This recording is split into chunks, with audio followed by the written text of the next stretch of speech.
Bonjour et bienvenue dans la première édition du nouveau format proposé par l'ACET, Outre-mer au pluriel, des tables rondes en ligne à destination des territoires ultramarins et ouvertes à tous. À partir de témoignages et de retours d'expérience des acteurs locaux et des invités experts, nous échangerons autour de sujets spécifiques outre-mer et plus précisément dans le contexte de la crise sanitaire et son impact inévitable sur la conception et la conduite des projets de demain. En ces temps propices à la réflexion prospective, nous anticipons sur des sujets majeurs en vue des démarches opérationnelles. Aujourd'hui, nous sommes en direct depuis nos lieux de travail adaptés ou encore de nos studios improvisés que nous avons dû acclimater à nos espaces personnels de vie, comme d'ailleurs de nombreuses autres activités et lieux ces 2 derniers mois. Nous vous saluons aujourd'hui de Cayenne en Guyane, Pointe-à-Pitre en Guadeloupe, Mamoudzou à Mayotte, Orléans et Saint-Étienne en métropole. Enfin, quelques éléments techniques pour mieux accompagner ce débat en ligne. En direct depuis plusieurs sites, nous pourrons peut-être être soumis à des aléas techniques. Pour favoriser une bonne réception, nous vous recommandons de fermer vos applications et ne conserver comme onglet actif que celui du webinaire. Nous vous invitons à venir enrichir cette table ronde et poser des questions. L'onglet prévu à cet effet se trouve à droite de votre écran. Pour ce nouveau format, nous avons choisi de prendre quelques questions en direct. Vous pouvez indiquer dans l'onglet que vous souhaitez prendre la parole ou encore utiliser la fonction « Lever la main ». Je m'appelle Yelena Stamenkovic, je suis directrice de la mission à l'ACET. Avec Jean-Marie Guillien, directeur interrégional du développement outre-mer à l'ACET, nous avons le plaisir d'ouvrir cette première table ronde. Bonjour Jean-Marie.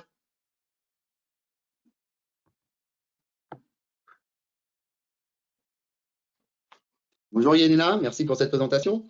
En effet, dans la droite ligne de la crise sanitaire et de ses conséquences sur nos projets de demain, il nous a paru naturel de mettre en place des tables rondes à destination des territoires ultramarins. L'outre-mer, ce sont plus d'une centaine d'EPL et d'OLS qui génèrent presque 2 milliards d'euros d'activité avec la gestion d'environ 130 000 logements. L'ACET anime un réseau de 300 EPL et d'OLS, dont une trentaine de structures dans les DOMCOM, ainsi que des collectivités dans la définition et la mise en œuvre de leurs projets. Alors, au-delà des adaptations aux transitions économiques, énergétiques, démographiques, numériques et territoriales, l'ACET est présente pour vous apporter des réponses innovantes et multiples aux sujets complexes qui sont générés par cette nouvelle situation. Pour cette première table ronde Outre-mer au pluriel, nous accueillons aujourd'hui 4 invités. Madame Isabelle Patient. Bonjour Isabelle Patient. Madame Bonjour à tous. Bonjour Madame Serra. Monsieur Christophe Laurent. Bonjour Monsieur Laurent. Bonjour à toutes et à tous. Et Monsieur Yves-Michel Donard. Bonjour Monsieur Donard. Bonjour. Donc vous voyez, nous respectons la parité chère aux valeurs de l'ACET. Alors j'accueille Madame Isabelle Patient, donc ingénieure des systèmes urbains. Vous êtes directrice de l'habitat, de l'aménagement et de la mobilité au sein de la communauté d'agglomération du centre littoral de Guyane. Vous êtes également élue à la collectivité territoriale de Guyane et vice-présidente déléguée à l'aménagement, au logement et au transport. Depuis maintenant 15 ans, vous intervenez en Guyane autour de problématiques de l'aménagement, mais également de la mobilité, avec notamment la mise en place d'un TCSP. Merci Isabelle Patient, merci beaucoup d'avoir accepté cette invitation à nos tables rondes. J'accueille également Monsieur Christophe Laurent. Vous êtes depuis juillet 2019 directeur régional anti-Guyane de la Banque des Territoires. Après un début de carrière sur les marchés financiers, vous avez toujours navigué au sein du groupe Caisse des dépôts, que ce soit ICAD ou l'établissement public, autour de fonctions financières et immobilières. Vous avez été directeur régional Limousin, puis Poitou-Charentes de la Caisse des dépôts entre 2010 et 2015, et enfin directeur de l'immobilier de la Caisse des dépôts. Vous avez, avec 21 collaborateurs de la direction régionale anti-Guyane de la Banque des Territoires, qui sont implantés sur Pointe-à-Pitre, sur Fort-de-France, sur Cayenne. Vous apportez des solutions sur mesure pour l'accompagnement et le financement de tous vos clients, lesquels sont les collectivités locales, bien entendu, mais également les entreprises publiques locales, les organismes de logements sociaux, mais également des professions juridiques, des entreprises, des acteurs financiers, etc. C'est ainsi qu'en 2019, vous avez distribué plus de 400 millions d'euros de prêts avec vos équipes. Merci Christophe Laurent d'avoir invité cette invitation pour notre table ronde Outre-mer au pluriel. Merci Jean-Marie pour cette invitation et vous comprendrez que la thématique est d'actualité puisque le bruit vient de chez moi. J'accueille Monsieur Yves Michel Donard. Vous êtes ingénieur divisionnaire des travaux publics de l'État. Après un début dans l'Eure, vous avez effectué votre carrière principalement en Outre-mer, en Martinique, à Saint-Martin et aujourd'hui à Mayotte. Vous avez été chargé de la préfiguration de l'établissement public foncier et d'aménagement de Mayotte, dont vous assurez aujourd'hui la direction. Vous vous définissez comme généraliste qui essaye d'avoir une vision élargie de l'aménagement qu'il tente d'appliquer au bénéfice des populations. Monsieur Yves Michel Donard, merci beaucoup d'avoir accepté notre invitation pour cette table ronde. Enfin, j'accueille Madame Lise Serra. Vous êtes architecte, diplômée de l'École d'architecture de Lyon. Vous travaillez en maîtrise d'œuvre à Lyon et à Bruxelles avant de commencer une thèse en urbanisme et aménagement sous la forme d'une convention CIFRE avec l'Agence d'urbanisme de Lyon et la CERL. Vous enseignez depuis 2010 en école d'architecture et vous êtes maître de conférence à l'Université de La Réunion depuis 2017. Vos travaux de recherche portent sur les processus de fabrication de la ville, notamment à travers l'angle des chantiers de construction et des flux de matière et d'énergie, la circulation des personnes et des informations dans le secteur du BTP. Actuellement, vous co-dirigez 2 thèses, une en architecture sur le rôle des architectes sur les chantiers dits innovants et une en urbanisme et aménagement sur les relations entre acteurs du projet urbain, habitants et usagers dans le cadre de projets en rue, les 2 ayant comme terrain La Réunion. Lise Serra, merci beaucoup d'avoir accepté notre invitation pour cette table ronde. Au programme de ce premier épisode, le questionnement. La crise sanitaire et la mobilité restreinte. Comment repenser les fonctions urbaines?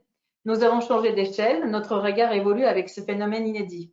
La mobilité restreinte, survenue dans le cadre de la crise du Covid-19, est la nouvelle contrainte à prendre en compte dans la conception et la conduite de nos projets. Aujourd'hui, nous ne savons pas combien de temps la contrainte de la mobilité réduite pourra durer, mais nous savons d'ores et déjà qu'elle touchera particulièrement l'outre-mer. Nous aborderons cette donnée sur plusieurs entrées et en premier lieu aujourd'hui, lors de cette première table ronde, l'acclimatation et la résilience des fonctions urbaines fondamentales telles que l'habitat, le commerce, les équipements publics, voire les espaces publics. Nous parlerons des états des lieux et des expériences des uns et des autres. Nous débattrons des ressources mobilisables et enfin des pistes de réflexion.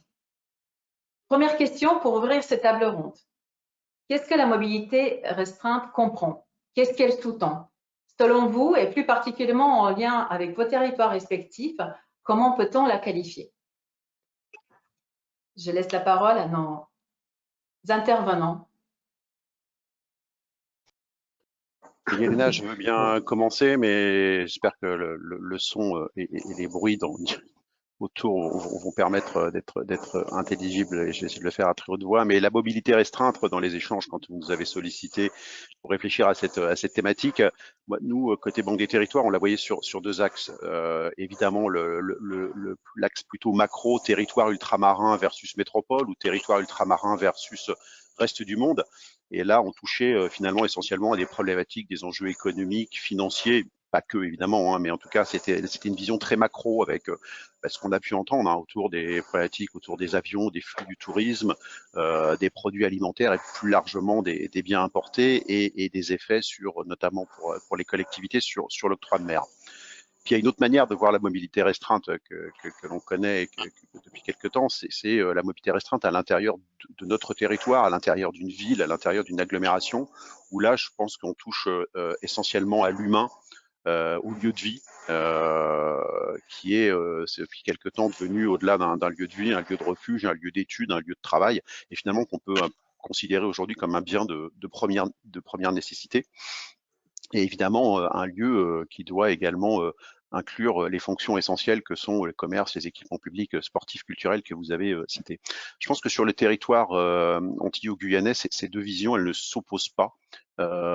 Et je pense qu'elles sont même complémentaires et elles pourraient au final aboutir à des réflexions et surtout des solutions communes qu'on va évoquer, je pense après, mais sur des problématiques et des réflexions d'autosuffisance, de résilience, de circuits courts, de développement du numérique, de smart city, de tourisme.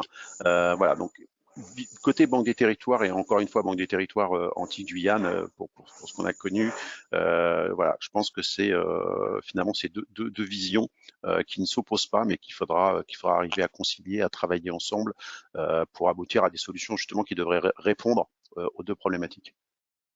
Merci Christophe Laurent. Qui souhaiterait poursuivre? Bon, je vais y aller. Donc, c'est vrai que Soulé, donc pour nous, au niveau de Mayotte, donc ce qu'on peut considérer, c'est que c'est vraiment cette mobilité restreinte s'est traduite surtout par une question de liberté de circulation entravée. Hein. Donc aujourd'hui, on peut l'avoir donc sur le territoire à deux niveaux. D'abord, simplement rappeler que Mayotte, c'est d'abord aussi un territoire de circuits courts, que la question de l'ouverture au monde est quand même relativement récente au niveau du territoire. Donc, la ligne directe Mayotte Métropole ne date que de juin 2016. Donc, il fait d'abord passer par la Réunion. Aujourd'hui, le nombre de déplacements, notamment cette période de confinement toujours présente à Mayotte, nous sommes toujours obligés de passer par la Réunion pour les personnes qui peuvent voyager. Donc, nous ne sommes toujours pas revenus à la normale. Et il y a un vol, éventuellement un vol et demi par semaine, et c'est à peu près tout à ce niveau-là. Bon, et indépendamment de cela, Mayotte, c'est aussi un territoire où il y avait quand même une pratique des circuits courts. Je vais prendre simplement un exemple au niveau du taux de motorisation donc des ménages. Nous avons un taux de motorisation qui est inférieur à 30% aujourd'hui. Donc, du coup, il y a une organisation du territoire qui est un peu adaptée, qui s'appuie surtout sur, si on parlait au niveau commercial, sur un grand nombre de supérettes qui sont présentes à l'échelle du territoire. Il faut néanmoins les approvisionner.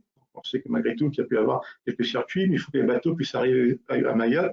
Et c'est vrai que c'est un petit peu compliqué, complexe en ce moment, d'où un certain isolement en matière aussi d'approvisionnement du territoire. Madame, je veux dire, indépendamment de cette question de circuit court, dans cette motorisation, dans cette organisation d'un territoire petit, je vais faire la comparaison avec la Guyane, quand on se déplace ici sur 30 km, on fait presque du nord au sud du territoire, donc on peut presque traverser tous les villages donc, de l'île. Mais je ne demande pas moins que le Mahorais est quand même vit dans son village natal et qui est quand même très éloigné d'un certain nombre de points, de ses lieux de travail, de ses lieux d'activité, des lieux de santé, puisqu'il y a quand même un réseau de sanitaire qui est quand même très faiblement, le territoire est très faiblement maillé, avec un nombre de médecins insuffisant au niveau du territoire. Donc il faut toujours se dépasser pour la moindre action, pour la moindre activité. Et notamment, nous avons aussi à Mayotte une économie qui est une économie plutôt informelle. 70% de l'activité est une activité informelle et qui s'appuie sur les personnes qui ont besoin de se déplacer. Or, aujourd'hui, cette situation et chaque difficulté que nous avons aujourd'hui du respect de ce confinement est surtout liée à cette question donc, de familles qui vivent aujourd'hui dans une situation de survie, qui ont besoin de se déplacer malgré tout pour se nourrir, simplement se nourrir, basiquement se nourrir. Merci beaucoup, Yves Michel Donard. Madame Isabelle Pastion, le territoire guyanais a... Le territoire guyanais aussi a été impacté par ces mobilités restreintes à 3 niveaux. Donc, comme l'évoquait Christophe Laurent, à l'échelle macro, c'est-à-dire nos liaisons, que ce soit avec l'Europe, donc la France, ou encore avec le Brésil, avec nos voisins, a été fortement perturbée par le Covid, puisque les frontières avec le Suriname et le Brésil sont fermées. Et alors qu'il y avait des échanges quand même dans le bassin amazonien avec nos voisins, des échanges économiques et des échanges de voyageurs. Aujourd'hui, malheureusement, la crise a été un accélérateur pour une compagnie. On n'aura plus de desserte, en tout cas après la crise Covid avec le Brésil. Donc, c'est une conséquence immédiate. Je parle de liaison aérienne, donc qui est quand même impactante pour le fret brésilien et même pour les voyageurs. Donc, il faudra trouver de nouvelles manières de rétablir ces liaisons. Après, les impacts sont vraiment pour nous les marchandises, pas encore tout de suite, mais on pressent que d'ici 2 mois, on aura des conséquences parce qu'on a du stock actuellement et on aura des difficultés d'approvisionnement certainement dans les 2 mois, notamment pour les matériaux de construction. Et donc, ce sera pour nous une opportunité, en tout cas cette crise, aussi de vraiment développer l'usage de matériaux locaux, notamment dans la construction, puisque c'est vraiment de profit. Alors que c'était déjà une volonté, un vœu pieux presque, que ce soit le bois ou la brique. Là, ce sera vraiment l'opportunité de développer, en tout cas de structurer ces filières locales. Maintenant, à l'échelle du territoire, il est grand, effectivement, et il y a beaucoup de, même s'il est grand, il y a des échanges qui sont en pirogue, en avion, en voiture, et aujourd'hui, on a encore une partie du territoire qui est confinée, donc là, il y a un barrage, donc on ne peut pas circuler en toute liberté. D'ailleurs, vaut mieux en ce moment, puisqu'il y a quand même un phénomène grandissant d'épidémie. Par contre, avec l'intérieur de la Guyane, on redémarre les liaisons aériennes, mais en n'appliquant pas les règles sanitaires. parce que justement l'application des règles de distanciation sociale dans les avions rendrait le modèle économique du transport, on va dire, infaisable. D'ailleurs, après, maintenant, quand on arrive à l'échelle, maintenant, l'impact de notre quotidien, quand on est dans nos bassins de vie, que ce soit le centre littoral, l'ouest guyanais, on rétablit au fur et à mesure des transports, notamment les transports en commun, en appliquant les règles nationales qui sont applicables sur les réseaux urbains, que ce soit les règles de 1 mètre, les neutralisations de sièges, mais en pratique, on ne peut pas appliquer sur les petits bus, par exemple les 9 places, qui aujourd'hui, si on doit appliquer la loi stricto sensu, il n'y aurait qu'une place qui serait offerte dans un bus. Donc, on a vraiment on va dire un bouleversement des modalités classiques de transport en commun dans les déplacements du quotidien. Et donc, ça oblige aussi à adapter l'offre, à remplacer par des cars de plus grande capacité et à revoir finalement nos mobilités du quotidien. Heureusement que le télétravail est actuellement continue à être favorisé par les entreprises qui le peuvent, parce que si tout le monde, en tout cas, devait retourner aujourd'hui au travail, on aurait vraiment une difficulté pour arriver à transporter tout le monde dans les conditions acceptables. Voici grosso modo les impacts à l'échelle de la Guyane en termes de mobilité restreinte. Poser la problématique. Merci beaucoup. Lise Serra. Donc, la Réunion, c'est effectivement aussi une île dans l'océan Indien, donc en lien très fort avec la métropole depuis plus longtemps. Les transports aériens là sont drastiquement réduits, mais l'île, elle est aussi reliée en transport de personnes, en fret, mais aussi par les idées, les modèles, les structures de pensée qui restent, elles, en lien malgré la crise. L'île elle-même, elle fait 2500 km², 100 km du nord au sud, fortement polarisée avec Saint-Denis au nord et Saint-Pierre au sud, donc avec des gros problèmes de circulation, avec un peu la même façon de faire, de vivre qu'à Mayotte, donc où les gens circulent pas forcément, ne déménagent pas forcément lorsqu'ils changent de métier ou lorsqu'ils changent de poste. Et donc, il y a des déplacements domicile-travail très importants. Pendant la crise, la restriction de la mobilité a été très respectée. On voyait plus personne dans les rues, sauf le dimanche de Pâques. Il y a une particularité qui est peut-être plus forte qu'en métropole, avec une très forte importance des fêtes religieuses et un regroupement des familles et des communautés très important. Donc là, qui est au-delà de la question sanitaire, qui est fondamentale. Et par contre, en termes d'isolement, en fait, la Réunion, on est habitué à faire des formations à distance, des visioconférences. Donc, le télétravail était déjà partiel et tout à fait facilité avec une très forte efficacité de tous ceux qui peuvent être en télétravail, en tout cas, pendant la crise, un bon accès général, des infrastructures numériques de bonne qualité, et pour l'instant un approvisionnement qui pose pas trop de problèmes. Donc pour l'instant la crise elle est plus elle se vit plus à l'intérieur des familles comme dans le monde entier. Voilà. Merci Lise Serra. Donc on vient d'entendre les mots comme l'isolement ou le bouleversement des modes de transport. On comprend bien que la mobilité restreinte suite à la crise sanitaire touche particulièrement l'outre-mer.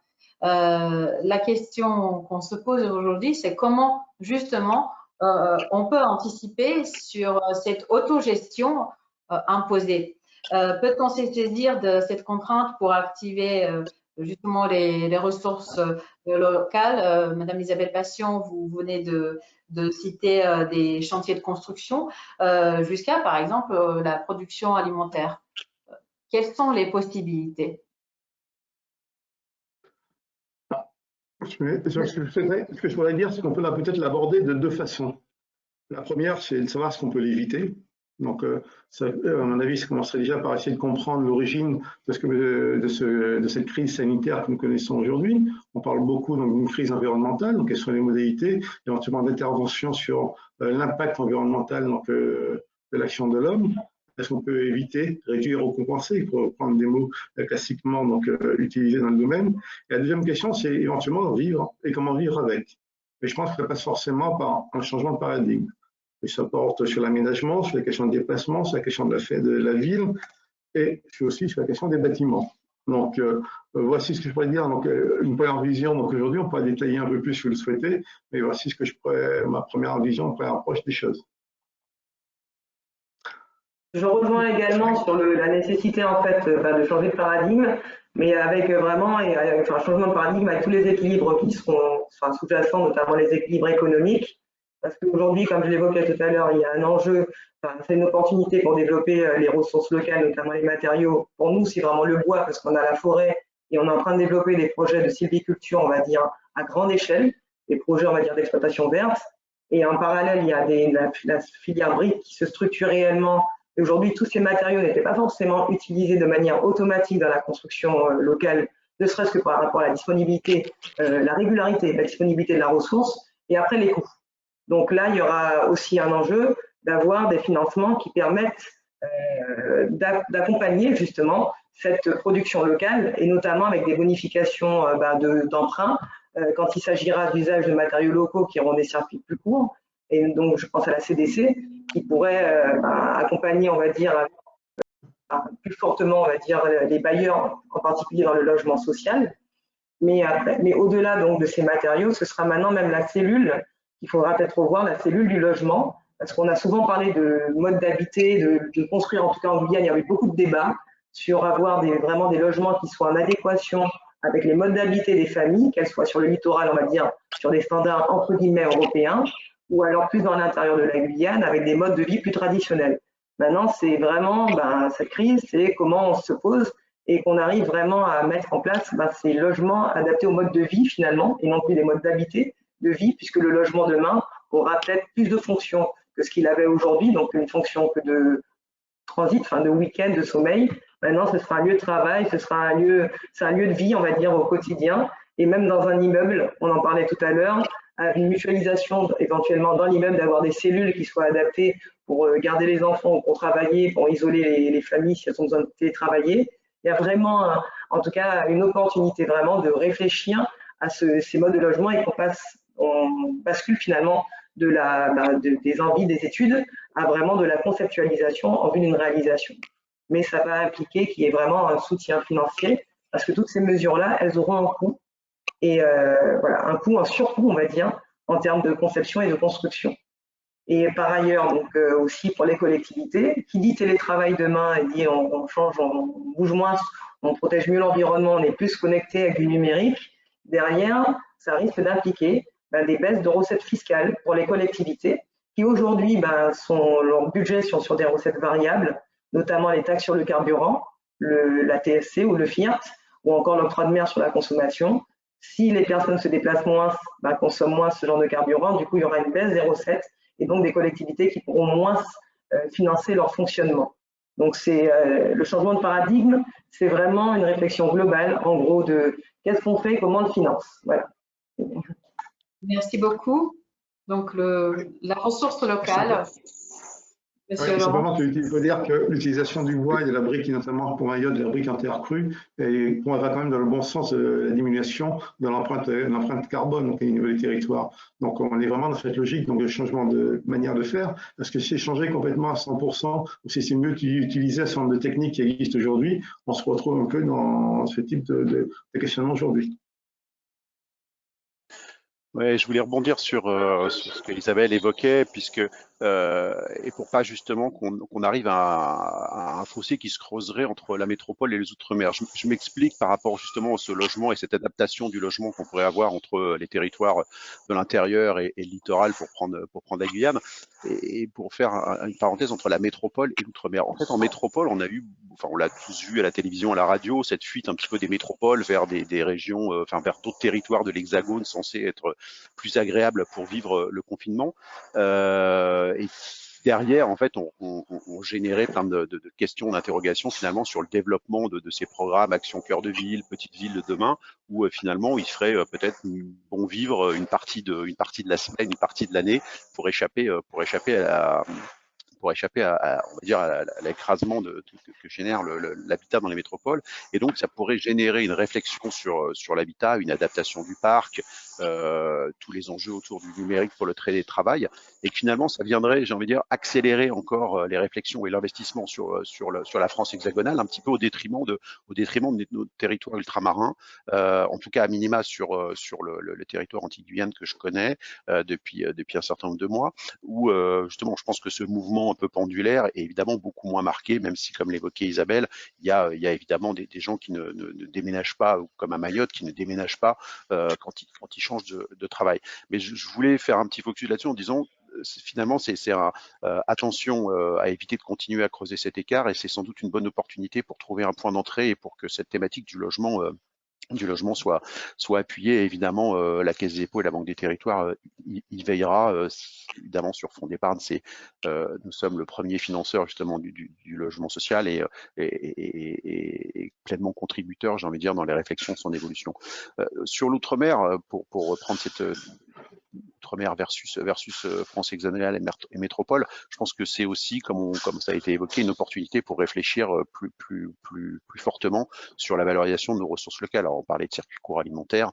De manière générale, la Banque des territoires, on n'a pas attendu, mais c'est ce confinement et cette crise pour y réfléchir, mais c'est aussi parce que derrière, des acteurs locaux s'en sont saisis et on est venu les accompagner. Je pensais notamment sur le numérique, avec deux actions sur Saint-Laurent-du-Maroni, avec la réflexion autour des taxis informels et le besoin de structurer justement cette offre de mobilité, et puis sur Fort-de-France, où l'idée est de décliner une réflexion autour de la ville intelligente et de la Smart City. Et puis sur les circuits alimentaires, là, je reviens sur la Guadeloupe, où avec Excellence, on accompagne l'Agroparc, qui est un parc qui sera un parc d'activités dédié à la filière de la transformation agroalimentaire. Et comme sur le tourisme, Nicolas Dufourc et Olivier Sichel ont lancé le plan tourisme BPI France, Banque des territoires, avec une volonté d'en faire un tourisme durable, mais aussi digital. L'idée étant de capter, enfin en tout cas de garder sur le territoire la valeur ajoutée sur le numérique et sur le tourisme, enfin sur le tourisme grâce au numérique, et sur l'alimentaire grâce à cette capacité de transformer localement. Donc voilà, des exemples évidemment qu'on accompagne, mais que la Banque des territoires a décelé, mais qui sont portés localement et qui existaient avant. Et je pense qu'il faut mettre encore plus d'énergie et un petit peu plus d'argent évidemment pour les encourager et les accompagner. Merci beaucoup. Est-ce qu'il y a d'autres interventions sur… Lise, peut-être? Peut-être rapidement sur la Réunion. La Réunion a la particularité, peut-être par rapport aux autres DOM, d'avoir le parc naturel UNESCO, qui représente un patrimoine sur lequel il est très difficile de faire quoi que ce soit, et en même temps une densité très forte de logements. Et donc, pour prendre un exemple récent, vous connaissez peut-être la nouvelle route du littoral qui prévoit de doubler la route actuelle qui fait justement le lien entre le nord et le sud, avec un viaduc et puis tout un ensemble de routes sur digues qui sont nécessaires de faire des enrochements pour que ces digues fonctionnent. Un arrêté préfectoral avait proposé l'ouverture d'une carrière à Saint-Leu. Et en 2019, puis en 2020, la carrière a été finalement, l'ouverture a été annulée. Donc, parce que justement, la carrière serait trop près des logements, que les rotations de camions viendraient en contradiction avec l'ensemble des bouchons qui sont déjà très forts à cet endroit-là. Et donc, on est sur une réelle problématique où en fait la matière première existe, mais elle est extrêmement difficile à extraire parce que l'île est déjà trop dense, trop densément peuplée, et par rapport à sa géographie. Et donc du coup, il y a un certain nombre de questions sur lesquelles le changement de paradigme n'est pas suffisant. C'est-à-dire qu'il va falloir réfléchir autrement, plutôt sur de la rénovation, plutôt sur des constructions beaucoup plus légères. Parce que de toute façon, à un moment donné, là, pour l'instant, on arrive vraiment à une limite. En termes d'agriculture, on est aussi un peu sur des grandes lignées, notamment par rapport à la canne à sucre, qui est un produit majoritairement présent, qui répond aux crises cycloniques et qui permet d'être cultivé en plus d'être supporté plutôt par l'Europe. il y a énormément de dynamiques locales, des petites initiatives pour du maraîchage, pour d'une filière surgelée, des produits locaux, le bio qui se développe, des communautés citoyennes qui sont engagées, qui sont présentes, qui sont très bien maillées sur l'ensemble du territoire. Mais pour l'instant, on a à la fois une concurrence forte parce qu'il y a peu de terres disponibles. Donc, la concurrence se fait entre les types d'agriculture, entre l'agriculture et le logement, entre les différents types de mobilité, justement, entre l'agriculture et l'énergie maintenant, avec les projets de pleine énergie. Et donc, il y a vraiment là un devoir de démocratie, en fait, de choix pour comment aménager l'île, pour quel projet. Et là, c'est vraiment des projets politiques, parce que d'un point de vue purement physique, tout n'est pas possible. Il y a forcément des choix à faire. Et là, c'est la démocratie qui doit jouer son jeu. Merci beaucoup. Une autre intervention avant de passer à la question suivante. Donc, vous venez bien. Juste par rapport à ce qui vient d'être dit, juste pour rebondir par rapport au projet politique, effectivement, sur l'aménagement. Effectivement, enfin, il y avait déjà des projets d'aménagement, on va dire, qui étaient portés par les politiques. C'est le schéma d'aménagement régional, hein, typiquement, qui est applicable en Outre-mer et que nous avons, tous les DOM d'ailleurs en sont pourvus maintenant, y compris la Réunion. Et la Guyane a été révisée récemment. Enfin, je crois pas d'ailleurs pour Mayotte. Par contre, pas Mayotte. Mais là encore, voilà, c'est bientôt. Simplement, la manière dont c'était élaboré et les contextes dans lesquels étaient élaborés ces documents-là étaient quand même très technocratiques, on va dire, avec les services de l'État, avec en vraiment réfléchissant à ce qui était interdit et pas interdit en fonction de la loi. Et la participation du public n'arrivait effectivement qu'en fin de course, lors de l'enquête publique, et avec une plus ou moins forte participation des étudiants éventuellement lors de l'élaboration. Clairement, que ce soit le Covid, mais même avant, quand on a vu toutes les crises de démocratie qu'il y a pu y avoir au national comme en Outre-mer, hein, que ce soit en Guyane avec les événements de mars-avril 2017 ou dans le reste de la France avec les Gilets jaunes, c'est dans ces documents et dans cette participation, c'est comment on rebâtit ces documents d'urbanisme et on les rend plus accessibles et finalement effectivement plus participatifs pour éviter les conflits d'usage. Parce que souvent, c'est dans des bureaux qu'on détermine quelle doit être la vocation d'une terre agricole ou minière, en tout cas en Guyane, là c'est en fonction de, on pensait que ça aurait été mieux mettre l'agricole là, le minier là, bref, et finalement sans prendre la tâche réellement des personnes qui vivent. Et donc là, il y aura un enjeu que ces documents de planification soient effectivement élaborés autrement et pour qu'ils soient déjà mieux appliqués et qu'ils correspondent plus finalement aux aspirations de la population et qu'on trouve un équilibre sur nos territoires. Ça, il y a un enjeu de refonte et clairement dans le processus d'élaboration des documents de planification. Et pour éviter aussi que derrière, ils soient mis sur une étagère et qu'ils ne servent à rien aussi. Parce qu'en Guyane, ils ont souvent été qualifiés d'incompétence négative, parce que souvent la planification était un peu pieux, mais en pratique, on faisait on faisait autre chose que ce qui était prévu dans les documents. Voilà. Donc, pour vraiment les rendre plus pratiques, pragmatiques et finalement plus en adéquation avec ce que veulent les gens. Merci beaucoup. Donc, vous venez tous de confirmer avec vos interventions que la crise sanitaire nous oblige de repenser nos façons de faire. Elle met également en lumière des vulnérabilités des méthodes et des outils actuels. Et en plus donc de la contrainte de la mobilité restreinte, vous venez d'évoquer qu'il s'agit également des territoires qui sont particulièrement sensibles au changement climatique, voire avec des épisodes très violents. Donc, on comprend qu'il y a des modes de vie dans l'outre-mer à une échelle, comment dire, très précise et dans un temps très court. Peut-on envisager la mise à jour de la programmation architecturale urbaine et, tenant compte de la situation actuelle, penser de nouvelles mutualisations des fonctions et des espaces? Quelles sont les souplesses, quelle est la souplesse des outils aujourd'hui pour pouvoir justement intervenir quasi dans l'immédiat?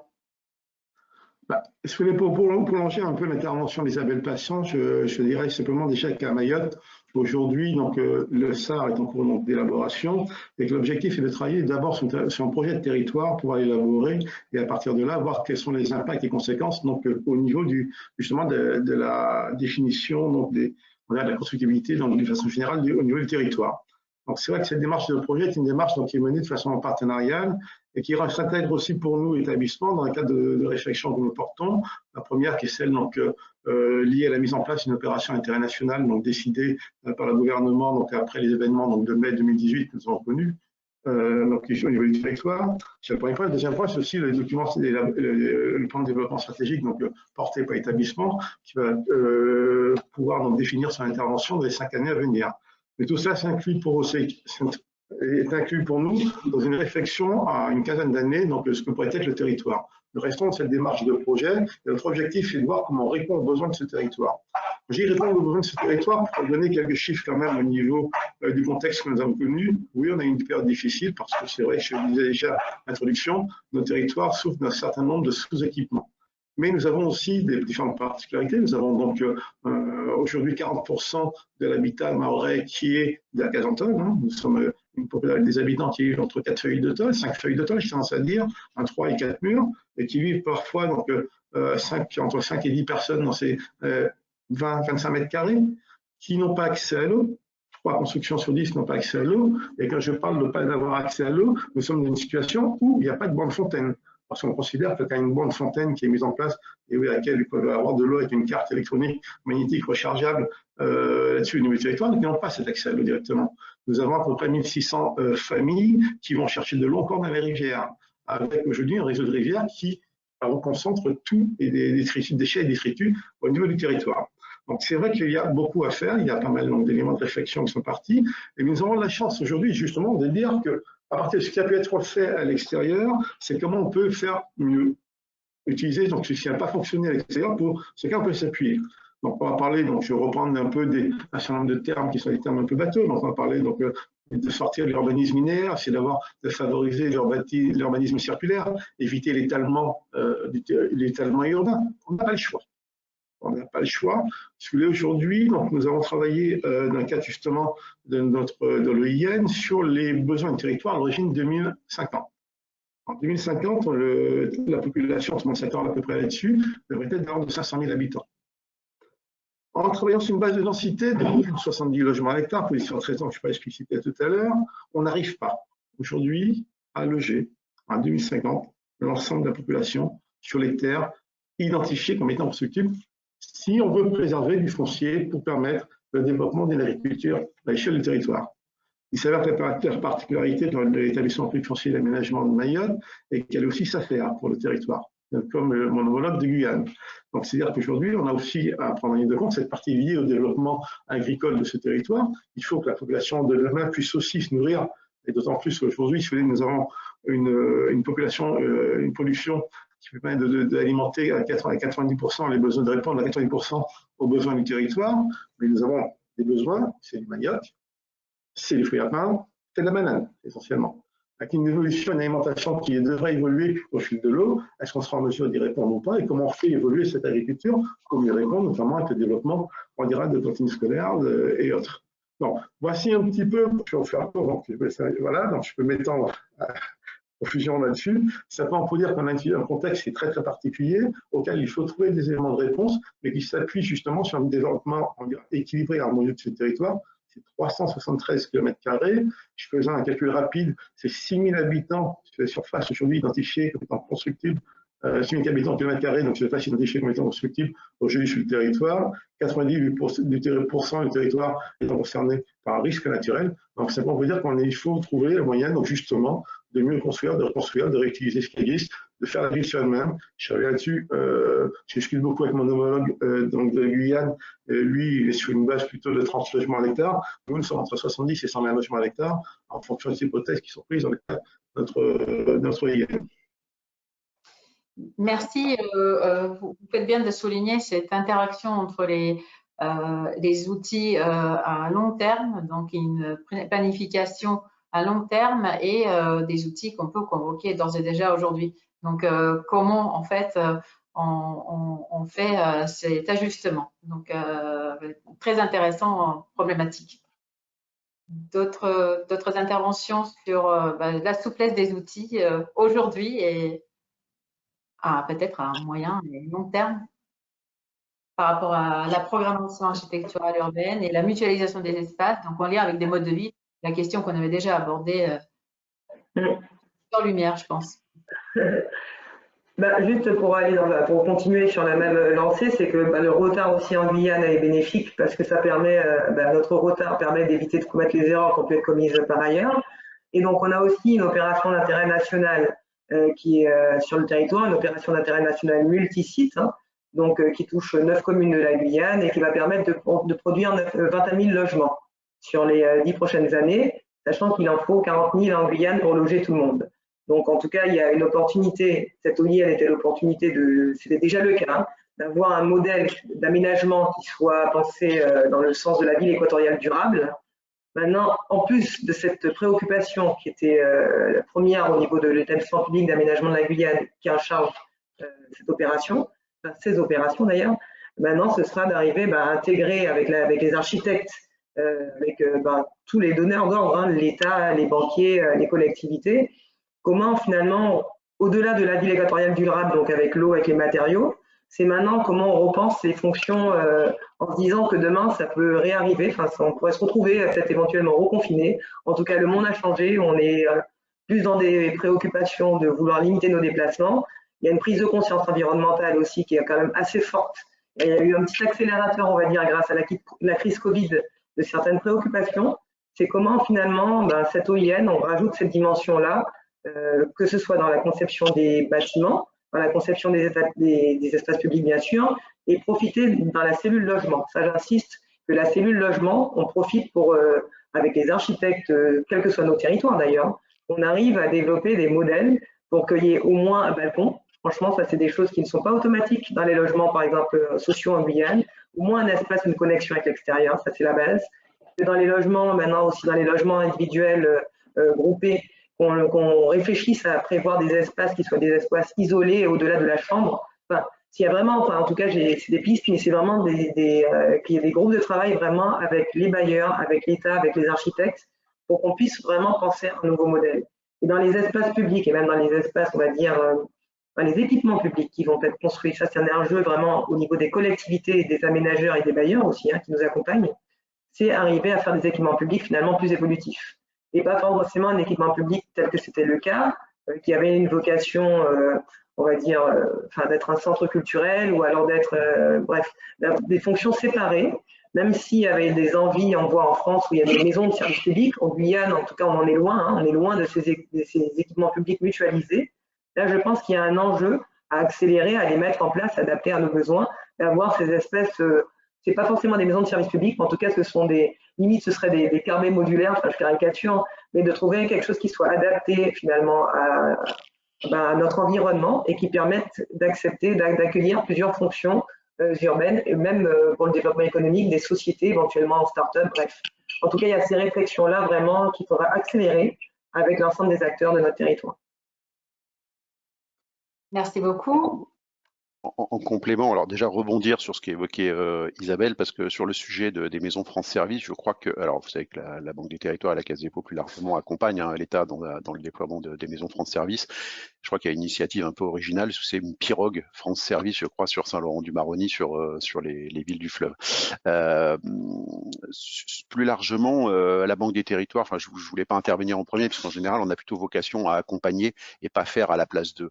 On est en appui des politiques, ce qui n'empêche pas d'être un peu en amont et de réfléchir et évidemment de participer à ces groupes de travail de réflexion, mais l'idée évidemment de la Banque des Territoires, comme l'évoquait Jean-Marie dans la rapide présentation, on conseille, on finance, on opère. Donc là, on est sur la partie amont, donc conseiller. Donc ce qui nous incite nous aussi à revoir nos propres modèles et à réfléchir à la deuxième case, financement, c'est-à-dire comment derrière on va intervenir et comment on va faire évoluer nos modes d'intervention. Donc c'est vrai que alors la Banque des Territoires, je ne vais pas faire le pitch sur les territoires plus inclusifs, plus numériques, plus durables, plus attractifs, mais en tout cas, si on se focalise sur le segment plus durable, évidemment qu'aujourd'hui, on va privilégier soit dans nos investissements, soit dans nos financements, et je pense au logement social, tout ce qui est bâtiment aux meilleures normes environnementales et donc économe en ressources, mais surtout aussi, je pense que ça devient dans l'air du temps économe en foncier, des choses qu'on avait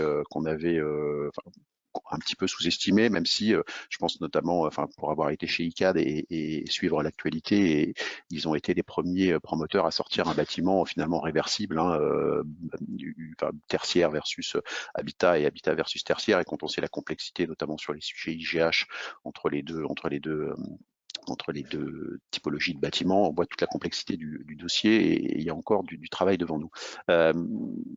Ça, c'était sur le focus justement des bâtiments, mais de manière générale, sur cette durabilité, sur cette résilience, je pense à l'appui qu'on a eu également au Fonds Barnier, où on vient sur les territoires antillais, dans le cadre du plan séisme Antilles, accompagner et faire effet de levier sur la réhabilitation de ce parc, il faut qu'on finisse, j'ai envie de dire, la réhabilitation de ce parc ancien, puisque voilà, les bâtiments qui ont été construits plus récemment sont censés répondre à cette norme.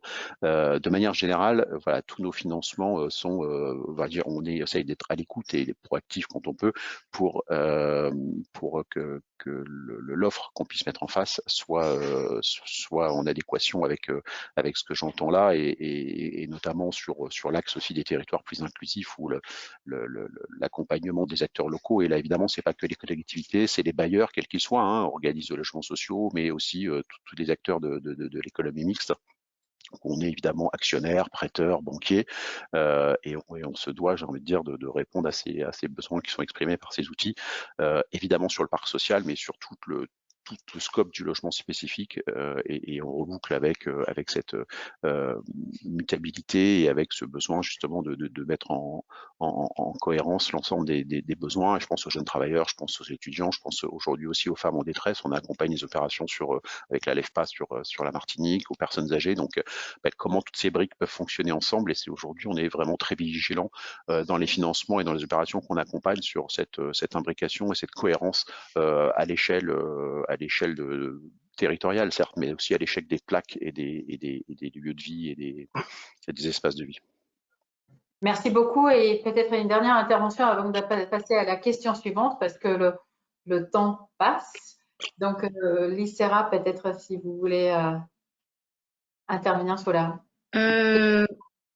Un point rapide, du coup, d'un point de vue universitaire, nous, avec le laboratoire Piment, donc de l'Université de La Réunion, on travaille beaucoup sur des travaux de recherche en lien avec des acteurs locaux, avec le CIRBAT, mais aussi avec des bailleurs, justement pour que nos recherches sur les matériaux, sur le vieillissement des matériaux, sur aussi le rôle des usagers dans l'analyse de l'évolution de leur logement, puissent être à la fois sur des bâtiments démonstrateurs, mais aussi directement transférés aux bailleurs et à des actions directes à relativement court terme.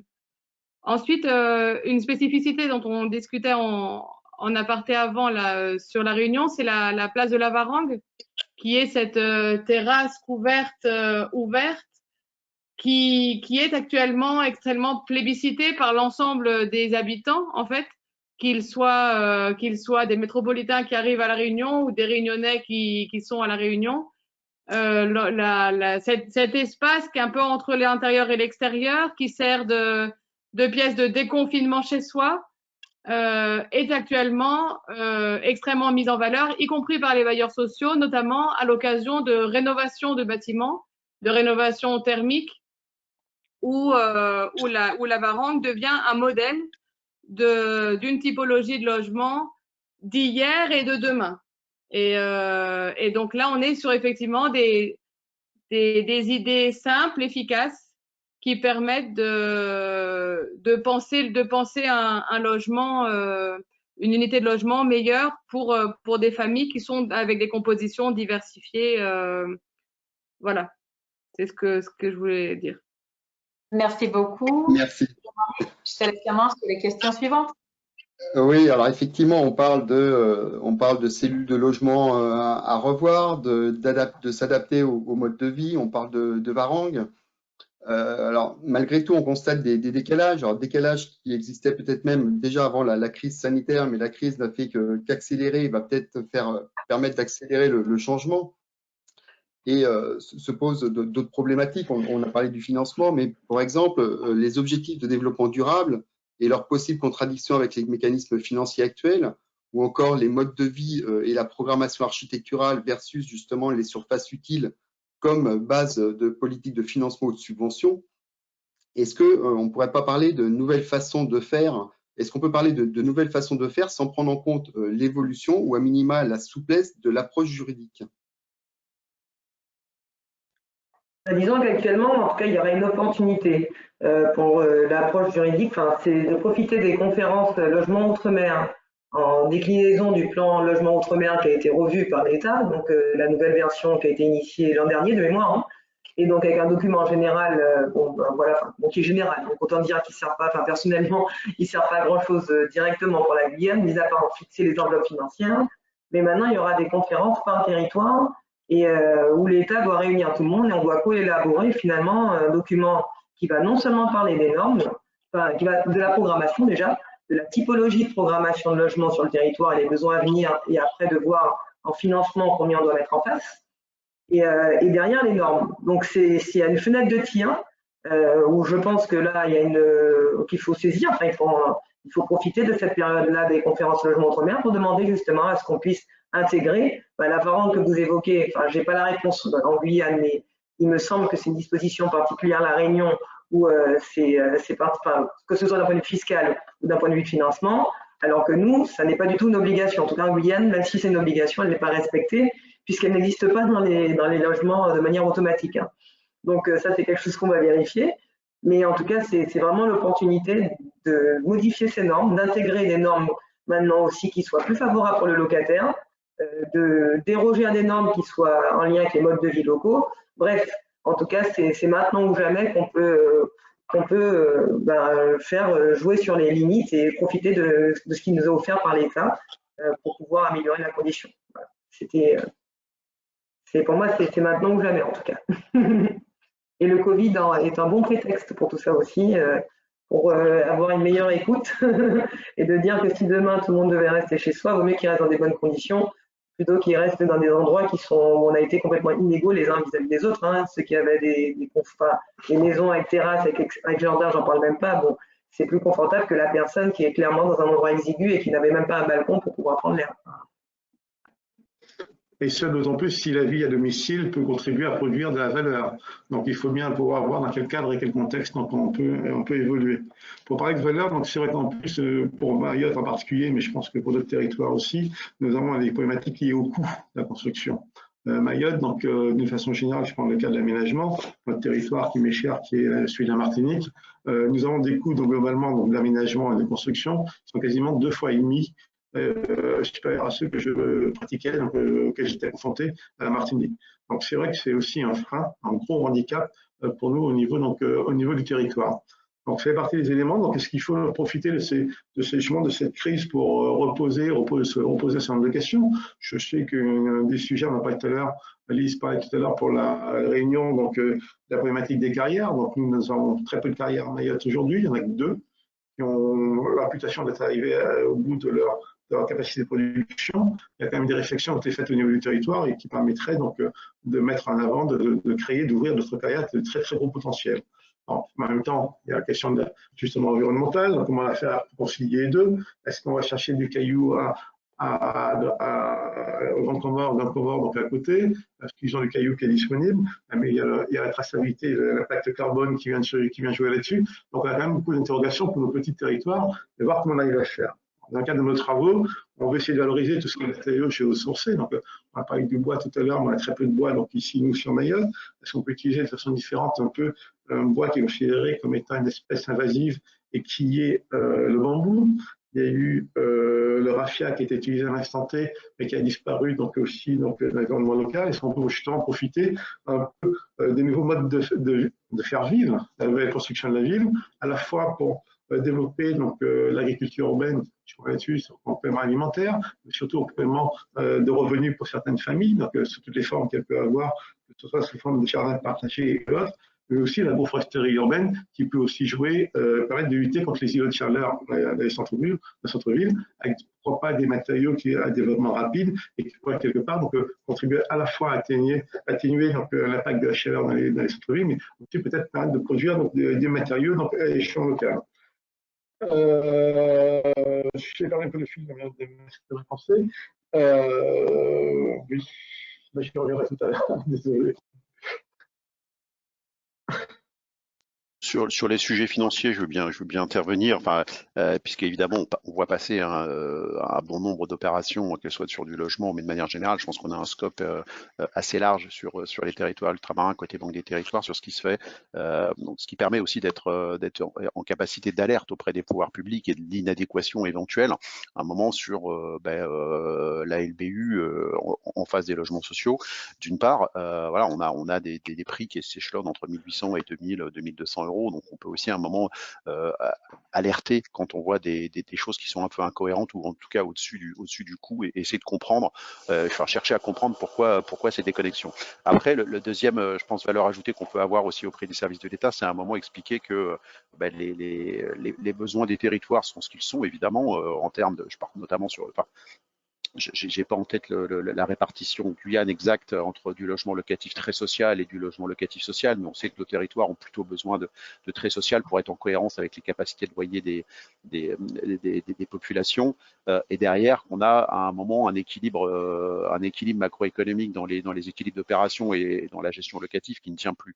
Donc notre rôle, je pense aussi, j'ai envie de dire, on n'a pas de parti pris par rapport à telle ou telle structure, qu'elle soit d'Action Logement, qu'elle soit une SEM du territoire, qu'elle soit une filiale de CDC Habitat. Je veux dire, là, c'est en tant que opérateur global et avoir cette vision globale des territoires, se dire, à un moment, le mode de subventionnement que l'État pratique sur certains types de logements, à un moment, ne permet plus un équilibre de moyen ou de long terme pour les bailleurs. Je travaillais avec une structure, on travaillait sur le plan moyen terme d'une structure hier d'une SEM où on voit toute la nécessité de retravailler avec l'État et d'arriver, alors je ne vais pas dire de faire un lobbying, mais voilà, de reposer la question et d'être le déclencheur, encore une fois, sans parti pris et sans vouloir défendre la cause de l'un ou de l'autre, mais en tout cas de l'inadéquation à un instant T de ces subventionnements. En tout cas, clairement, en tout cas, en Guyane, il y a une inadéquation claire entre les financements finalement disponibles et les besoins à couvrir. Donc, même si tous les bailleurs de la Guyane se mettaient un ordre de bataille pour produire le nombre de logements suffisants, on n'aurait pas les moyens de les financer en parallèle. En gros, c'est toute la LBU qui est accordée à tout l'outre-mer qui serait nécessaire pour faire le plan de logement outre-mer en Guyane si on devait raisonner de manière uniquement chiffrée et mathématique. Hein. Donc, autant dire qu'on en est loin. Et c'est pour ça qu'il y a d'autres éléments qui ont été envisagés pour pallier à ces carences, à ces difficultés de financement, c'est d'avoir de nouveaux modèles d'accompagnement de la construction sociale, étant donné qu'il y a 80% des personnes qui attendent actuellement un logement seraient éligibles à du logement très très social, enfin très social, mais même très très très très social certains.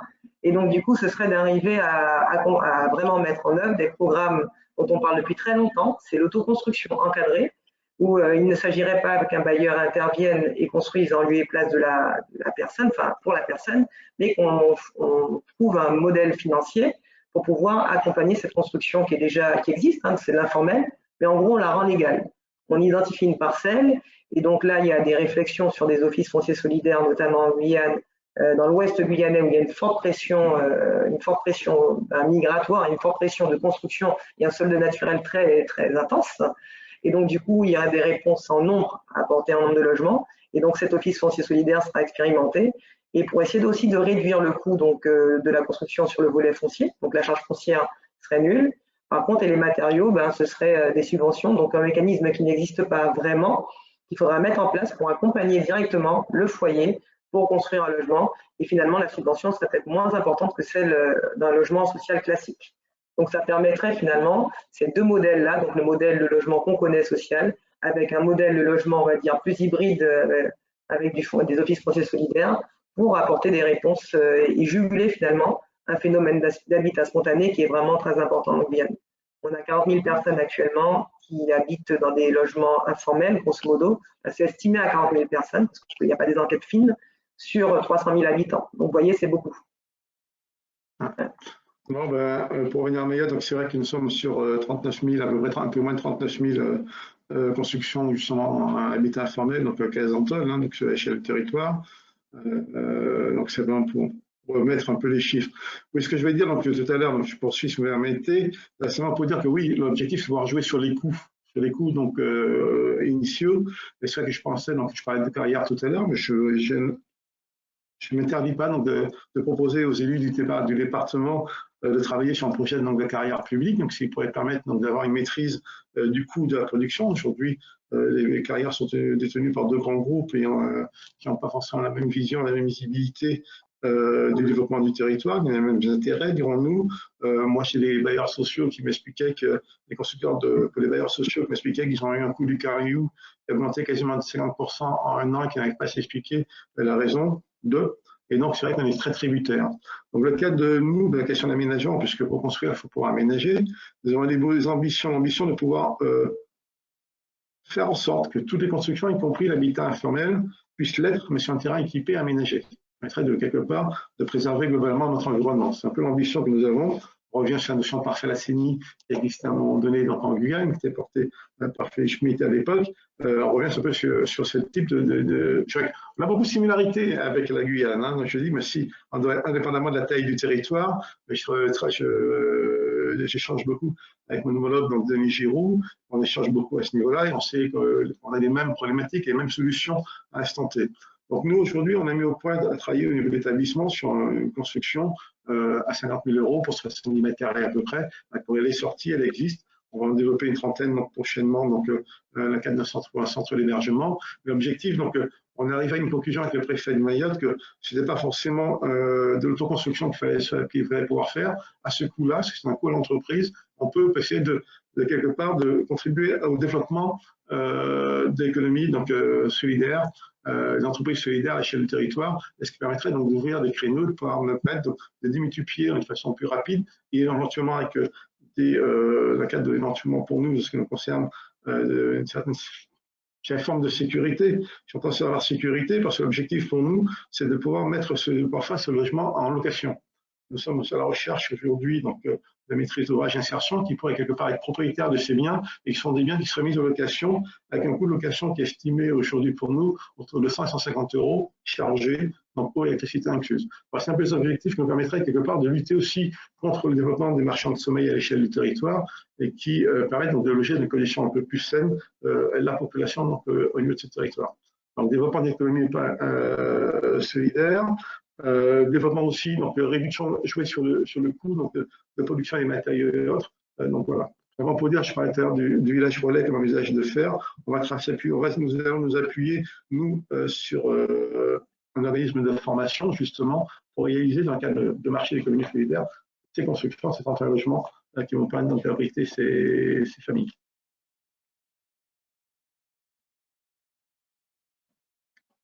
Jean-Marie, on ne vous entend pas, Jean-Marie. Le micro.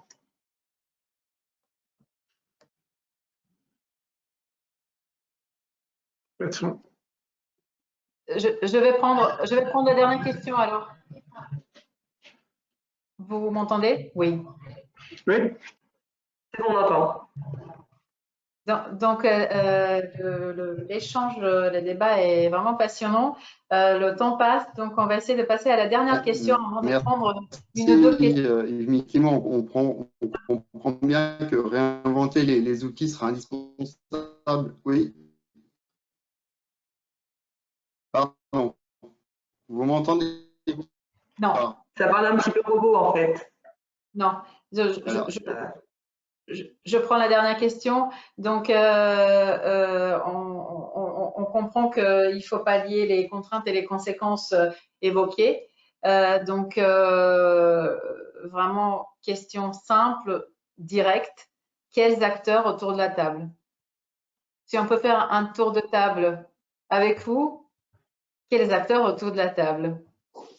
Je pense que là, on a déjà une partie des acteurs, hein, puisqu'on a Isabelle qui représente les collectivités. On a, j'ai envie de dire, les grands acteurs du territoire, où Yves Michel représente avec l'établissement public foncier, voilà, l'ensemble une partie de l'écosystème. Je pense que les collectivités, les consulaires, la Caisse des dépôts au sens large, évidemment. Enfin, on va pas l'oublier. Enfin, on va faire un petit peu de pub locale avec notre filiale l'Asset, mais ce que je veux dire, c'est qu'évidemment, en termes de réflexion, mais également de capacité de financement, je pense qu'on a un rôle évidemment essentiel à jouer aux côtés de ces grands acteurs. Et on l'a évoqué. À un moment, on va tourner sur des sujets de fiscalité. Et je pense que évidemment, il faut que l'État soit aussi présent et qu'on puisse échanger voilà, avec ces acteurs. J'en oublie sans doute certains, mais en tout cas, je pense que à minima, c'est ces personnes-là qu'il faudrait avoir autour de la table pour discuter de ces sujets. Mais je veux dire, derrière, enfin, discuter, c'est bien. Il faut arriver à des conclusions pratico-pratiques à mettre en œuvre sur nos territoires. Et je pense que avec ça, enfin, plus on élargira le cercle, plus ça va être compliqué. C'est toujours pareil. Donc, plus on est nombreux, plus trouver la voie du milieu est un petit peu compliquée. Donc voilà, limitons, mais soyons pragmatiques et opérationnels. Je pense que c'est ce que nos territoires ont besoin. Voilà, on n'a pas besoin de grandes réflexions, mais d'actions. Je rejoins vraiment Monsieur Laurent, enfin, sur l'aspect, pour le fait qu'il fallait décider dans nos territoires, il faut aller vite. Il y a juste un tout petit élément, c'est que si on devait vraiment changer le modèle et qu'on quand même voir si les impacts seraient ce qui correspondrait aux attentes, on va dire, des habitants, avoir une sorte de concertation rapide, enfin de coparticipation quand même à trouver, pas forcément dans les modalités comme on les connaît, c'est-à-dire encore une fois enquête publique classique, mais avoir un mode d'interaction avec des usagers ou par des sondages, ou je ne sais pas. Mais en tout cas, que finalement, on ne pense pas que tout seul, finalement, certains éléments, entre nous, par contre, on décide. Il faut qu'on décide et rapidement. Ça, pour le coup, c'est important d'avoir les acteurs qui sont évoqués, l'État, nous, les collectivités, les bailleurs, bref, les établissements publics. Mais il faut vraiment qu'on arrive à trouver un mode d'association de la population pour qui soit aussi efficace en parallèle. Et pas pour la décision, par contre. C'est vraiment, mais en tout cas, pour l'identification des besoins, finalement, et le fait, et la réceptivité, finalement, de ce qu'on proposerait. Est-ce qu'ils seraient vraiment d'accord? Est-ce que ça leur conviendrait? Est-ce que ça améliorerait leur quotidien? Et finalement, quelle serait leur demande? Je vois Madame Ferrat tout à l'heure qui évoquait ces enquêtes auprès des locataires. Peut-être que c'est aussi avec les bailleurs qui ont des liens avec leurs locataires, avec des systèmes d'enquête bien rodés.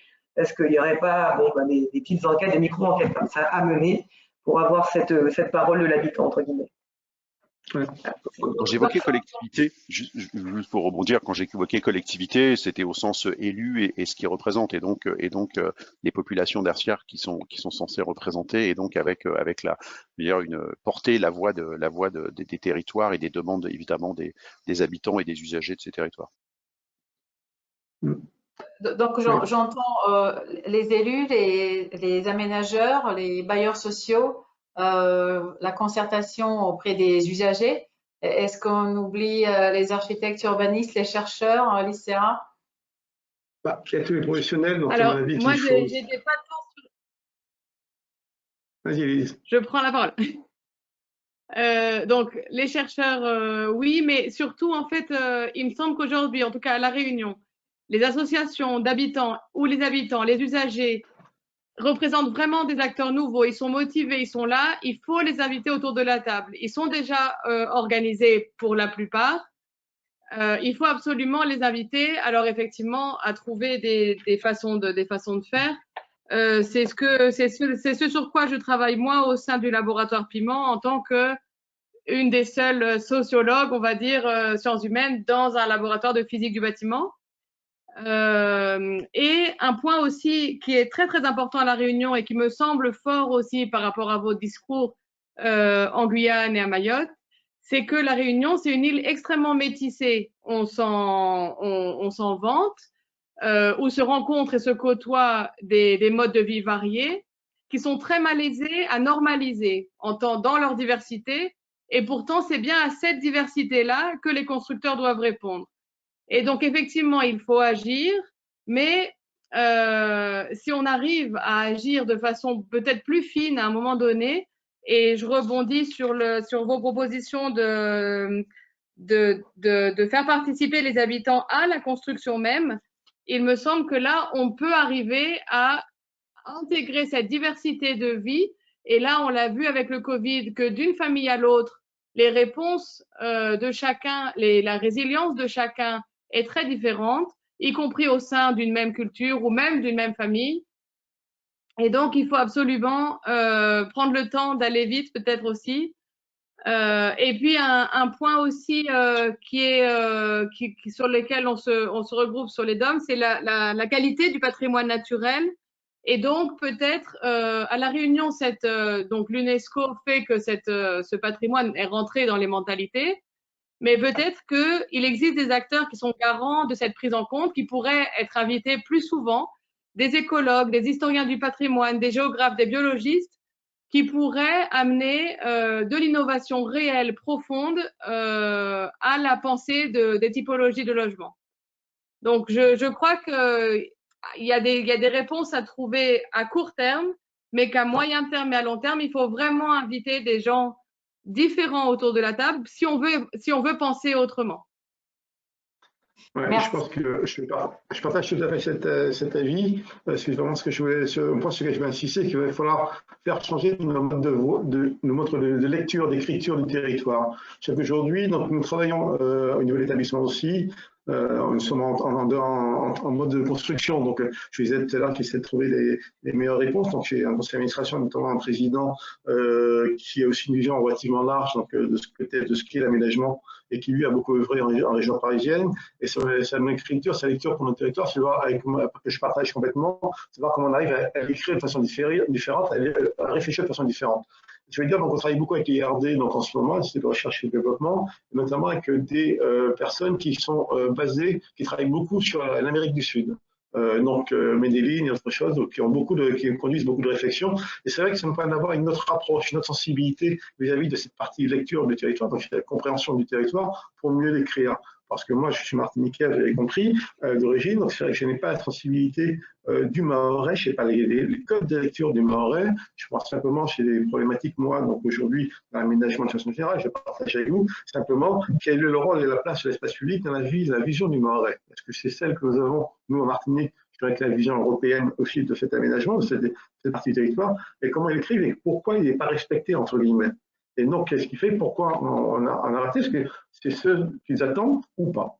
Donc voilà, simplement, je pense que cet exemple-là peut illustrer cette nécessité de pouvoir se mettre, de pouvoir quelque part s'adapter au mode de lecture. En même temps, je sais pas, on parle donc des constructions, il y a un travail à faire avec les élus demain, parce que l'élus aujourd'hui, c'est quoi construire, réussir à Mayotte, c'est construire un parpaing.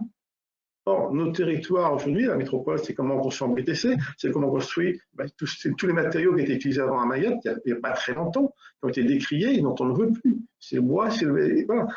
Nous sommes à ces niveaux-là. Donc aujourd'hui, comment on arrive à faire collectivement changer cette vision de territoire, puis dire que finalement, ce qu'on faisait au niveau de Mayotte, c'est simplement de mieux l'utiliser, de mieux le développer. Merci beaucoup. Je vous propose de prendre une question du public. Alors, il y a des questions qui nous arrivent au fur et à mesure. Il y a aussi des prises de parole avec quelques confirmations de ce que vous venez de dire par rapport au sujet de la concertation ou des sujets qu'on avait évoqués depuis le début de la table ronde. Donc, je propose qu'on prenne la question donc, de Vincent Poirier. Donc, sur justement la mobilité restreinte, si on parle de l'intérieur du territoire, on suppose d'avoir des infrastructures fonctionnelles sur les besoins de base, donc mobilité douce, eau, assainissement. Où en sont les territoires aujourd'hui? C'est vrai qu'on revient un peu sur l'état des lieux, mais est-ce qu'on peut répondre à cette question peut-être un peu plus précise sur l'intérieur des territoires? Pour la Guyane, je vais répondre. Donc, on a un grand décalage toujours. On a une Guyane à deux vitesses. Hein.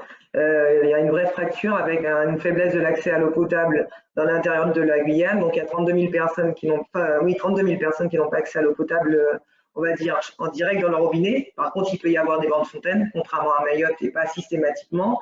L'électricité, on est dans les mêmes ratios. Les équipements de base donc, ne sont pas satisfaits. On a encore des besoins primaires, d'ailleurs, ce qui est un gros problème aujourd'hui en termes de financement, puisque les fonds européens, on se retrouve avec à diverger des programmes européens avec nos besoins réels, où on a des financements européens qui sont plus vers de l'économie verte, vers vers du modernisme, alors que nous, on en est encore au stade de devoir rajouter des équipements de première nécessité. En revanche, la chose qui s'est améliorée dans l'intérieur, c'est le numérique.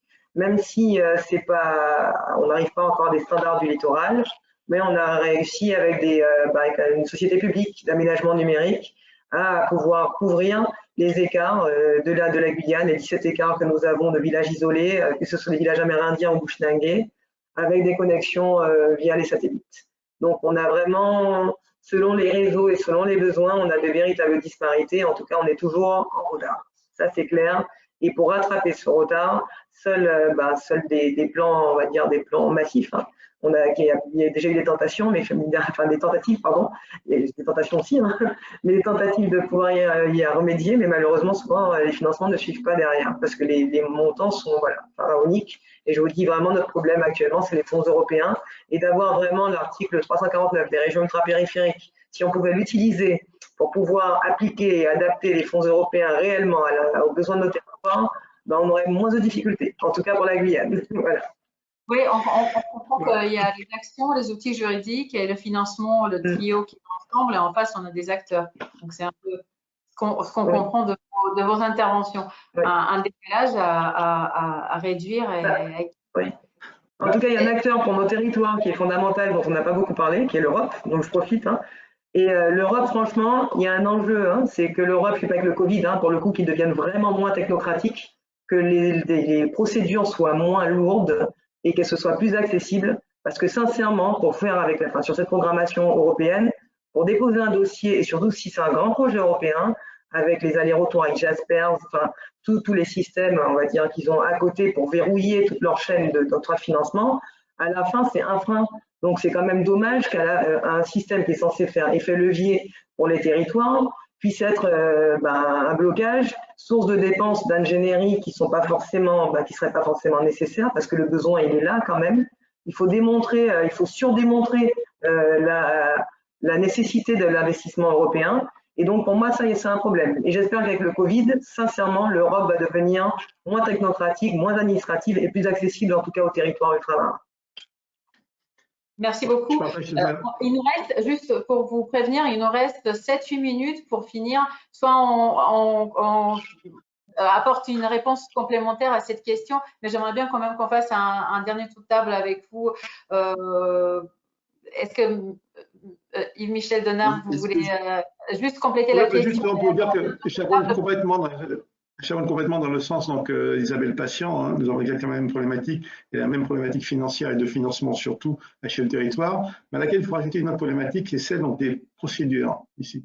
C'est ça qu'il y a une mission qui a été faite, menée par le CGDB, qui aboutit donc quelque part à une proposition de simplification des normes en matière d'aménagement applicables à Mayotte et à La Réunion. C'est une mesure dérogatoire pendant 5 ans, donc il faudrait appliquer et qui permettront d'aller beaucoup plus vite. Aujourd'hui, on a les projets. On commence à avoir quelques financements, mais on va être en train de passer 2 à 3 ans en termes de financement. Et aujourd'hui, on a des populations à loger, à reloger, à loger des conditions surtout décentes, donc d'éviter de sortir de ce processus de subsistance. Je parlais tellement. Merci beaucoup. Je voulais juste, Yelena, rajouter sur ce sujet-là, c'est qu'en fait la Banque des territoires, c'est évidemment des problématiques d'infrastructure fortes sur ces territoires ultramarins qu'on accompagne, et on a des enveloppes finalement de financement qu'on a bonifiées, qui sont bonifiées pour permettre le développement. On parlait d'eau, on parle d'infrastructures numériques, on l'a évoqué tout à l'heure avec le sujet évidemment de l'école à la maison et du besoin d'avoir du numérique, des infrastructures routières, les infrastructures portuaires, aéroportuaires, l'énergie, voilà. En tout cas, c'est des thématiques sur lesquelles on est financeur, on accompagne, on est investisseur aux côtés également dans le cadre des PPE des territoires, donc des programmations pluriannuelles d'énergie. On est sur des zones non interconnectées. Donc voilà, la Banque des territoires, et en tout cas, c'est des problématiques ici aux Antilles et en Guyane, mais également sur les autres territoires océan Indien et Pacifique qu'on accompagne. Merci beaucoup. Juste une petite observation. Simplement pour dire que quand vous jouez votre rôle de banquier, vous prêtez donc de l'argent, mais vous n'êtes pas financeur. Or, il va falloir financer, il va falloir rembourser à l'instant T. Et c'est forcément cet équilibre financier qu'on ne sait pas toujours mener et maîtriser aujourd'hui au niveau des territoires. Donc, par contre, si vous êtes investisseur d'un côté, il n'y a pas de souci, parce que vous êtes cofinanceur. Mais sinon, à un moment donné, l'argent, il va falloir le faire, il va falloir le trouver, il va falloir au moins rembourser. Et ça, on n'a pas forcément ces capacités, ces moyens au niveau des territoires. C'est pour ça qu'on n'est pas juste uniquement prêteur, mais investisseur. Investisseur, ça ne veut pas dire aussi que l'argent, à un moment, quand on est soit dans une société économique, soit dans une société plus classique, à un moment, voilà, l'actionnaire, l'idée n'est pas évidemment d'être dans une logique de fonds perdus, même si encore une fois, on est dans une logique d'intérêt général et la Banque des Territoires n'est pas un hedge fund américain.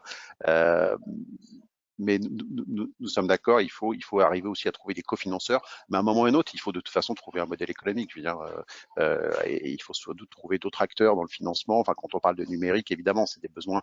On l'a vu pendant la crise qu'on a traversé, des besoins j'ai envie de dire encore une fois, comme je l'évoquais sur le logement de première nécessité, il faut arriver à trouver également l'écosystème en data center. Enfin, il n'y a pas que les infras, il y a tous les services qui vont autour qu'il faut arriver à développer justement pour faire que le modèle soit viable et résilient. Merci beaucoup à tous. Donc, notre première rencontre Outre-mer au pluriel arrive à sa fin en lieu et place de la conclusion. Je vous prie de nous livrer votre piste ou vos pistes de réflexion. On a à peu près 1 minute par intervenant et pour rester dans le cadre d'1 heure et demie à peu près. Donc, qui veut commencer? C'est vraiment la conclusion, mais sous piste de réflexion. Ça permet d'ouverture. Moi, je vais me lancer. Donc, simplement, je vais conclure en reprenant les propos donc, de Sylvain Grisot, qui a travaillé à un moment donné sur Mayotte et qui a fait sa thèse sur Mayotte, et qui dit dans une revue, qui est dans un écrit qu'il a, qui s'appelle Manifeste pour un urbanisme circulaire, en fait, rien n'est à inventer, mais tout reste à faire.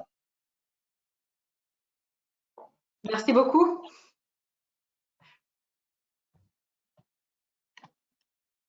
Je vais rapidement, donc en tout cas c'est juste de profiter, ce qu'on a déjà dit pendant tout ce webinaire, de profiter de cette crise pour réinventer les choses, en tout cas pour réfléchir à des choses qui soient plus en adéquation avec nos besoins, prendre le temps en fait de modifier et passer à l'action, c'est-à-dire que tous les concepts qui avaient pu être développés dans le passé, où on a beaucoup réfléchi, maintenant passons à l'action pour faire du nouveau. Et voilà, plus adapté avec nos territoires. Et pendant ces vacances-là, d'ailleurs, à venir juillet-août, c'est une opportunité aussi pour capter, ça j'ai tout aparté, capter finalement une clientèle qui va peut-être rester, en tout cas en Guyane pour nous, et de profiter de cette crise pour promouvoir le tourisme domestique. Voilà. Merci beaucoup. Ah pardon, comme Isabelle vient de clôturer sur le tourisme, comme je voulais commencer par le tourisme, puisque c'est une petite frustration, on n'a pas eu le temps de beaucoup en parler, mais même si c'était pas le thème central, et puis parce qu'évidemment on vient d'annoncer le plan relance tourisme aux côtés de l'État et on est un acteur évidemment important, mais je trouve que c'est un bon exemple de tout ce qu'on aura besoin en amont. D'avoir traité, on parlait évidemment faire venir, faire revenir les métropolitains, les Guyanais, les Antillais, les Réunionnais, mais également d'autres territoires. Mais ça veut dire aussi qu'on a des infras derrière, on a des infras résilientes sur l'eau, on a des infras résilientes sur le très haut débit, sur les routes, sur les aéroports. Donc tout est dans tout. Donc isoler les problématiques qu'on évoquait sur la mobilité restreinte. Voilà, on voit bien qu'on va très vite toucher à d'autres thématiques qu'il va falloir aussi intégrer. C'est ce qui fait toute la complexité de ces sujets, mais qui fait aussi tout leur intérêt, toute leur richesse à instruire. Et en tout cas, on est évidemment partie prenante sur ces sujets-là avec l'ACET et d'autres acteurs. Merci beaucoup. Vous avez évoqué le sujet de tourisme. Les tables rondes vont se poursuivre et le sujet de la mobilité restreinte va être aussi traité sous différentes entrées, dont probablement le tourisme. Donc, ce sont des tables rondes à venir où ce sujet sera plus central qu'aujourd'hui. Merci beaucoup. Lystera, la piste de réflexion. Juste ajouter sur le maillage local des acteurs associatifs, habitants, usagers, étudiants, stagiaires, jeunes diplômés, jeunes engagés dans les entreprises qui ont encore la foi, qui sont là, qui sont prêts à se battre, qui sont déjà rassemblés, avec des territoires qui sont numériquement très bien maillés, avec des gens qui savent se servir de ces réseaux-là pour aller plus vite, plus loin, parce qu'ils sont là et en fait, dès qu'on les appelle, ils arrivent. Et dès qu'on rentre par un bout du maillage, on a tout le réseau associatif qui est prêt à travailler. Faut-il encore que les bureaux, les élus, les fonctionnaires, les aménageurs en place écoutent, entendent et acceptent de se mouiller un petit peu. Mais il y a vraiment une richesse en termes de ressources locales sur ces territoires qui est très importante et il faut vraiment, ce serait dommage de louper le coche aussi à ce moment-là. Quand on parle de solidarité, de rencontres, on est aussi sur des solidarités qui sont en train de se créer à tous les niveaux de la société, sur lesquelles on peut vraiment s'appuyer, y compris sur des questions techniques complexes comme l'accès à l'eau, l'accès à l'électricité, le tourisme, les questions de mobilité et handicap, mobilité et travail, mobilité et jeunesse, etc. Il y a énormément d'idées. On les voit avec les étudiants à l'université, on les voit quand ils sortent. Elles disparaissent des fois après quand on vieillit, mais elles sont là, il faut vraiment s'appuyer dessus. Merci beaucoup à tous. On n'a pas pu répondre aux questions du public. Il y avait beaucoup de questions. Je vous propose qu'on les saisisse et qu'on essaie de les répondre après. Jean-Marie, est-ce que tu as récupéré le son? Est-ce que tu m'entends? Est-ce que vous m'entendez? Oui, on t'entend. Je te laisse. Vous m'entendez ou pas? Ah, bien. C'est bon. Bon. Bon, je suis désolé, j'ai perdu un petit peu, j'étais obligé de me déconnecter, de me reconnecter, je n'ai pas pu participer aux questions. Écoutez, je voulais vous remercier très sincèrement, remercier nos invités d'avoir participé à cette table ronde, remercier Madame Isabelle Patient, Madame Lise Serra, Monsieur Christophe Laurent et Monsieur Michel Donard. Les échanges ont été passionnants, on a un débat très ouvert, quelques questions du public auxquelles on essaiera de répondre plus tard, comme l'a précisé Yelena. Je voudrais remercier également le réseau 7 et l'organisation de la régie qui est installée pour cette occasion à Lille. Donc, merci également à Stanislas. Et donc, oui, on conclut cette première table ronde. On aura d'autres tables rondes et on aura l'occasion, effectivement, de reparler du tourisme, hein, comme l'a évoqué Christophe Laurent. On ne peut pas parler de mobilité restreinte sans parler de tourisme, bien entendu. Donc, on a encore des questionnements, on a encore des sujets associés et des pistes de solutions plausibles, malgré tout, avec ce qu'on vient de voir. Donc voilà, Outre-mer au pluriel, nous vous disons au revoir et à très bientôt pour une prochaine édition. Merci à Yelena. Prenez soin de vous et de vos proches et à très bientôt. Merci à tous. À très bientôt. Merci. Merci. Merci. À bientôt. Au revoir.